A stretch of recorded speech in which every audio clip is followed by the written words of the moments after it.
Hello, and welcome to Ending Physician Overwhelm. I'm your host, Dr. Megan Mello. I'm a family and obesity medicine physician, as well as a certified life coach for physicians. In this podcast, we talk about how the learned habits of people-pleasing, perfectionism, and a lack of boundaries show up in our lives and how they contribute to burnout, exhaustion, and overwhelm. The healthcare system is broken, my friends, but let's not wait for it to be fixed in order to feel better. Well, hello, my friends, and welcome to episode 112, Miserable Comfort. Before we dive into the episode, I wanted to read for you a recent testimonial I received from one of my clients who I've been working with for quite some time now. And I was tickled by what she said, so I'm going to share it here. She says, Megan is amazing. She's helped me transform my thinking in both my professional and my personal life. I have become more self-compassionate and in building a life that is in alignment with my dreams and values. Megan, you are an inspiration. I love to give an anonymous shout out to the writer of this testimonial and just say thank you. I enjoy coaching so much because it is a way that I am able to take my own struggles and my own progress and really help other women physicians make forward momentum on creating lives that they love. And it has been transformational for me to receive coaching. It has been transformational for me to become a coach and to be able to offer this to other people. So if you're listening, if you've been considering reaching out and setting up a call or coming to work with me and have me as your coach, please check out my website, which is www.healthierforgood.com. And I'd love to chat with you. Okay. And with that, we are going to segue into today's topic, which is miserable comfort. And if I reflect back on the writer of this testimonial, I would say that she would probably resonate with this idea where we can keep ourselves in miserable circumstances because of the relative comfort that we feel in knowing sort of what we're up against. Anyone who has tried to make changes in their lives, tried to help themselves out of a period of burnout or overwhelm or some other difficult circumstance probably knows what we're talking about here, right? This ease with which we revert to old patterns, right? We may have intentions to be making some kind of change. Perhaps we're going to stay on track with our patient charting. Perhaps we're trying to create a new exercise regimen or to stop yelling at our kids, right? Any number of other things that we might be wanting to do, but so easily we often find ourselves reverting back to our old ways. One of my business mentors, Dr. Una, who was on the show recently, she loves to say that the gravitational pull of your old self is very strong. I think that's a great way to really think about it. Another phrase we hear commonly is, it's the devil that you know, right? You might be really struggling with all the things that are going on in your life right now. Your medical practice, your home life, your family, people that you're connected with, and any other difficult circumstances, right? And you may be knowing that you want to change, and yet you're really finding it hard to kind of get up and get going. And there is a part of you that desires to stay put because change can be challenging. Change requires learning. Change requires failure, right? We have to grow and learn and change and fail along the way in order to make progress. If you're already feeling like things are very hard, why on earth would you sign up for more hard things? That's why we stay in miserable comfort. And I'm going to share an apology because I heard that term recently on someone else's podcast, and I just thought it was such a great jumping off point to a discussion today. So I apologize because I don't remember which podcast it was on, but thank you for sharing this delightful term with us. So we're going to talk about 3 different sort of ideas that revolve around this idea of miserable comfort. And the first challenge with staying in miserable comfort, right, is that it leads us to believe that change isn't possible, that it's always going to be this way. And as we are believing that, we are not going to be making any progress, right? Because it comes more and more firm in our minds that this is just how things are. And there's no way to make progress because that part of us really just feels like progress is too hard. Change is too hard. I'm going to stay stuck. When we are believing that change is not possible, we will not make change. And so you can see how this really feeds on itself, right? If we think that change is too hard, that it's always going to be this way, we will make no effort to change things up, right? It becomes a self-fulfilling prophecy. And again, I think anyone who has experienced periods of burnout, periods of struggle in their lives where they were feeling very overwhelmed or depressed or whatever those feelings were, struggling with a lack of boundaries, perhaps struggling with perfectionism and people pleasing, as we talk about often on this show. If you believe that change is not possible for you, you will not make progress. There has to be a part of you that is able to see that it might be possible for you, which is why we come on here and share our stories, right? The exact reason is that I hope, especially when I invite my guests on, that you're able to hear parts of yourself in their stories. When we don't talk about it, when we don't share, then we think we're alone, right? And we think that we're stuck in this way. The next problem with this miserable comfort is that it keeps us in victim mode. Again, is this place of feeling a lack of agency, feeling disconnected from the problem in a way that you can't find a solution, right? It really robs us of our agency. And I would argue that most of us are already struggling with that. Take yourself back to childhood, right? Especially if you were a people pleaser from early years, especially if you were a good girl. Those of us who were socialized as girls and women often had to take on this role of caring for other people, putting other people's needs above our own, right? If you were socialized as a boy or a man, you may have had certain emotions that were off limits to you. It wasn't okay to feel sad or worried or grief. Fast forward to our achievement years, right? High school, college, medical school, residency. Although we did have decisions along the way, it was a fairly fixed path. And as we are moving along a fairly fixed path, there were things that we did not have choice about, right? We didn't have choice about whether we really needed to take organic chemistry, right? Or we really needed to take the MCATs or even finish medical school. We did not have that choice.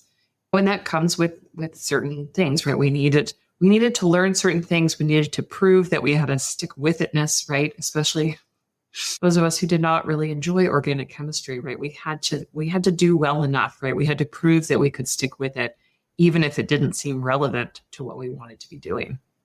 There were a lot of instances of that. And when you entered medical school and residency, where especially when you're in your clinical years and you are working long hours, you are saying yes to everyone's things, right? We have gotten used to being in this place where we don't have a lot of choice, where we feel like this is the way it is, this is the way it has to be, and that can lead to a lot of victimhood. When we emerge from our training, right, when we graduate from residency, from medical school, it is very easy for us to continue to believe that we don't have agency and choice, that other people will fully get to dictate all the things that we do. And most of us, especially if you're in an employed position, you may not have full choice and agency over the things that you do, but you do have some. And if you're sitting there in miserable comfort, believing that you have zero choice, that you always need to have this job, that you always need to do things in this way, that you have to say yes to every committee that you're voluntold onto, that this is the life, you will feel constantly undermined, constantly underappreciated, and like you're a victim of your circumstances. We don't want that, right? That's such a disempowered place. And I know for so many of us, we have had enough of that, but we don't always know how to get through it, right? It is going to take deciding to get out of miserable comfort, right? Deciding to make some changes, Whether or not you need help for that is another question. Help is available to you, right? There are ways to get help, to feel more empowered, to be able to have guidance and be able to make choices, but we have to do something differently. We have to decide that we are no longer going to stay in this place of miserable comfort. I'll put a side note on there, right, that the severity of this varies tremendously. Some of us are in places where we are in very toxic environments, right, where we may be facing threats of different kinds, professional threats to our career. Of course, there are sometimes personal and physical safety concerns. I'm not talking so much about that, although certainly you will need help to navigate out of that if that is your circumstance. But I'm really talking more about this sense that many of us carry, especially many of us with people-pleasing issues and a lack of boundaries. If we are moving forward with that, we will continue to feel like we are the victims of everything, and we will not make choices for ourselves. Good things don't happen from there. The next area that I want to consider here when it comes to thinking about miserable comfort, again, relates back to my client who shared her testimonial, is that when we stay in miserable comfort, it prevents us from being able to realize our full potential and to be able to see what we are capable of. All of us here are high achievers. We may feel like a hot mess most of the time. We may feel like no one knows what's going on in our head, how messy, how uncertain, how much doubt we have, right? Those are common themes that I hear frequently from my physician clients. But we really have a lot of things put together. We usually look like we're very put together. We usually look like we're organized. Most of the time, we probably appear calmer than most people expect, especially the patient coming in with chest pain and freaking you out. I know I'm always having an internal panic attack when that happens, right? Because I work in an outpatient clinic. I don't like chest pain showing up there. But getting off track here, when we are staying in miserable comfort, we will not stretch and see what we are capable of creating. You are so highly capable of creating great things in your life. And I see people doing this all the time, right? I see that we've got a huge cohort of women physicians who are out there. I'm calling out my female physicians in particular, who are out there creating innovative practice models and serving previously underserved areas of medicine. I think of Dr. Rachel Rubin and her sexual medicine practice. I think of my colleagues who are doing breastfeeding medicine and creating direct care models. I think of my friend, Dr. Naomi Bush, who is out there creating her own personal menopause clinic. I'm thinking of people who are deciding, I'm not going to be stopped by the conventional medical system that won't let me provide adequate care to these important issues. Again, sexual health, breastfeeding medicine, menopause care, right? Again, traditionally underserved areas of medicine. And I see women physicians getting out there, doing the uncomfortable work to grow and stretch and create their own practice models, sometimes with insurance, sometimes without insurance, but no longer under the thumb of big medicine, deciding I'm going to get out there and I'm going to provide care the way that I want to do it. Those are great examples of people who are getting out there, stretching their own capacity and finding out what they are in need of. I'm going to tag some of these wonderful people in the show notes for you to kind of be following them along with their journey. But I really want to highlight that you are capable of doing more and doing what you want to do in ways that you have not considered that it could be possible. But you will not know that if you're staying in miserable comfort. Now, certainly, there are times in your life when it's probably not a good time to do this. If you are unfortunately facing a difficult diagnosis, like a breast cancer diagnosis, that's probably not the exact time that you are going to go out and create your own practice, right? Or create your own business in some way. If you have tiny children at home and maybe inadequate support, that is probably not the time that you are going to suddenly quit your job and create your own thing. Although I will say that people are doing that. What I am saying, though, is you may need to be checking in with yourself to decide, where am I at right now? What is going on in this season of my life, knowing that seasons come and go, right? What have you got going on? You can still start thinking about your dream. What am I capable of? What would I love to do? What would I love to create in the world? What is it that I want to do to serve other people? You can still be dreaming and thinking big, even if you're not ready to make that move. But even those dreams take you out of your comfort zone, because sometimes even just considering, what if I leave my practice? What if I went out on my own? What if I opened this side hustle?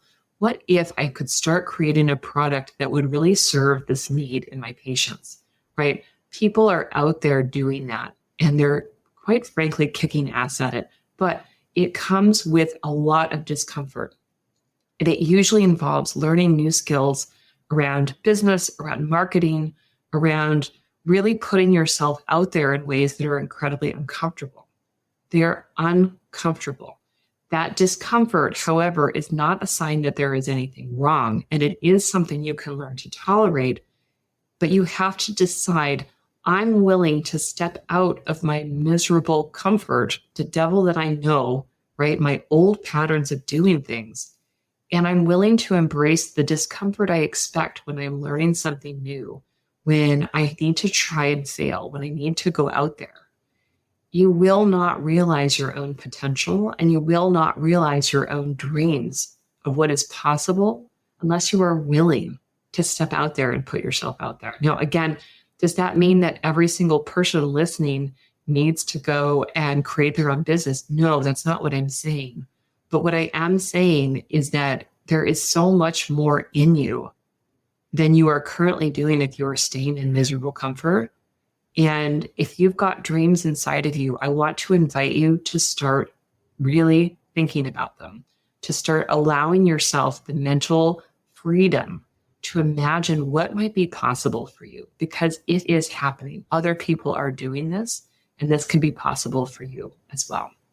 So to wrap this discussion up, I want you to think, am I spending time? Am I wasting my time in miserable comfort when I could be really deciding that I'm going to start doing things differently?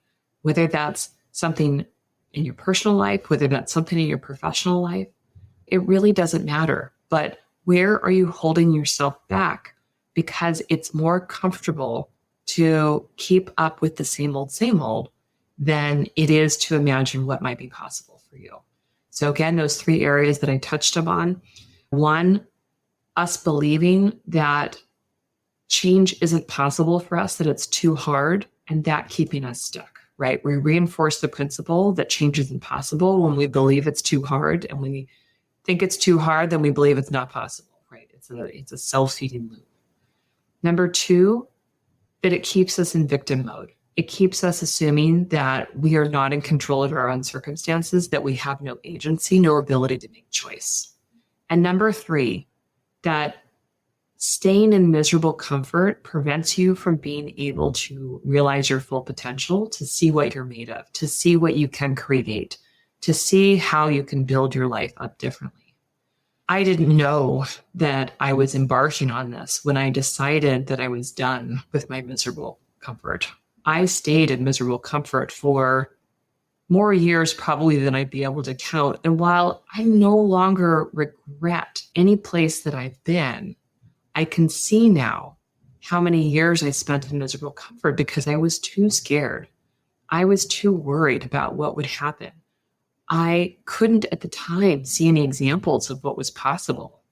And I thought, this is all that I've got. This is all that I can do.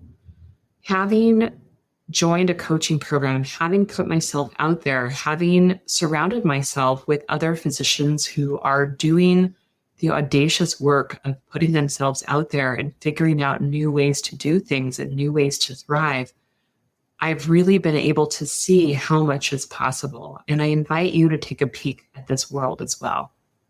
If there is something in you that is calling you, whether, again, it's something in your personal life, personal habit, starting to set boundaries, or something in your professional world that you would like to do and you have been holding yourself back because it's safer here. It's more comfortable to stay put with the stresses and the frustrations that I know. I want to invite you to pull back the sheet a little bit and see what might be on the other side. People are doing this, and you can do this too. I believe that there is so much potential in us. We are high achievers. We are hard workers. We are people who love to learn, people who really thrive from being able to solve problems. And there is nothing in anything that I'm talking about that doesn't involve those things. It does involve discomfort of exploring new things that you are not good at yet. That's okay. You weren't good at most of medical stuff that you started with either. You learned, you got better, you grew, you failed, and it was all okay. This could be true for you as well. My friends, thank you as always for tuning in this week. I am thrilled to be in your ears as usual. And until next time, take care.